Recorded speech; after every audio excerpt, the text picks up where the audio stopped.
Durante el siglo XIX y los inicios del XX, en México existían haciendas enormes.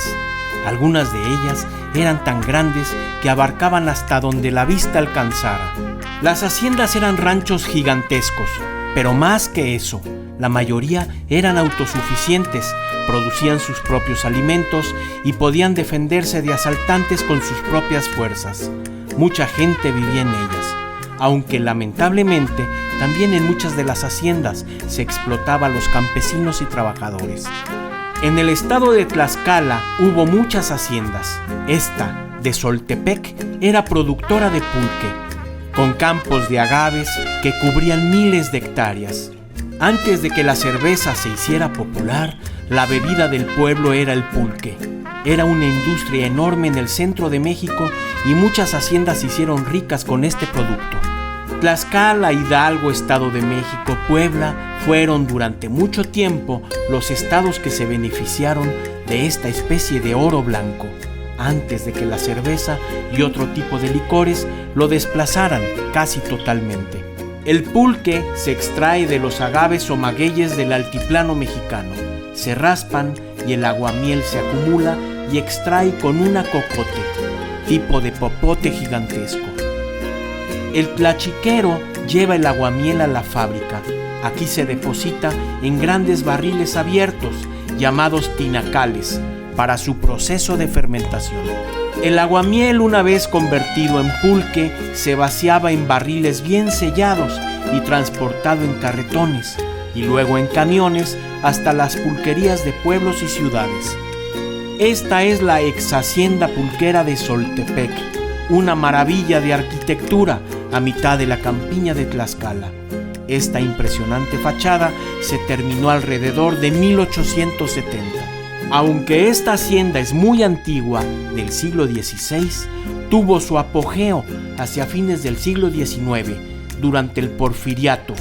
Todo lo que vemos es del siglo XIX. Su interior nos traslada a la solariega vida de los dueños de las haciendas de tiempos pasados.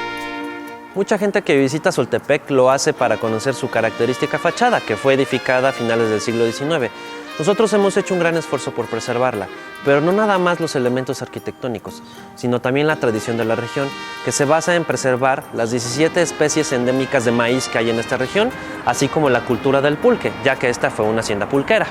Afortunadamente, la casa principal de esta antigua hacienda está perfectamente conservada, y aunque hoy también puede recibir huéspedes en sus habitaciones, la atmósfera del lugar es antigua, campirana y de una fina elegancia.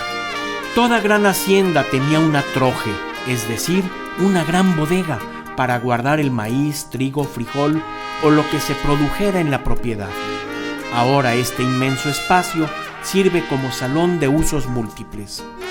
Aquí en Soltepec resulta interesante el hecho de que aquí también se conservan viejos oficios y artes que mantienen viva una cultura que vale la pena conservar y rescatar para el futuro. La gran casa es enorme, tiene patios interiores, cocinas, salas y hay muchos lugares muy interesantes. Algunas habitaciones de la casa conservan muebles de la época que nos trasladan a la vida en el siglo XIX. Hay muchos rincones de la casona que permiten admirarla desde diferentes ángulos y observar sus detalles de cerca. Las garitas eran puestos de observación de fortalezas y haciendas para detectar gavillas de enemigos o asaltantes y defender el lugar desde un sitio seguro. Aunque para fines del siglo XIX el país ya se encontraba pacificado y es más probable que estas estructuras de esa misma época sirvieran más como elementos decorativos.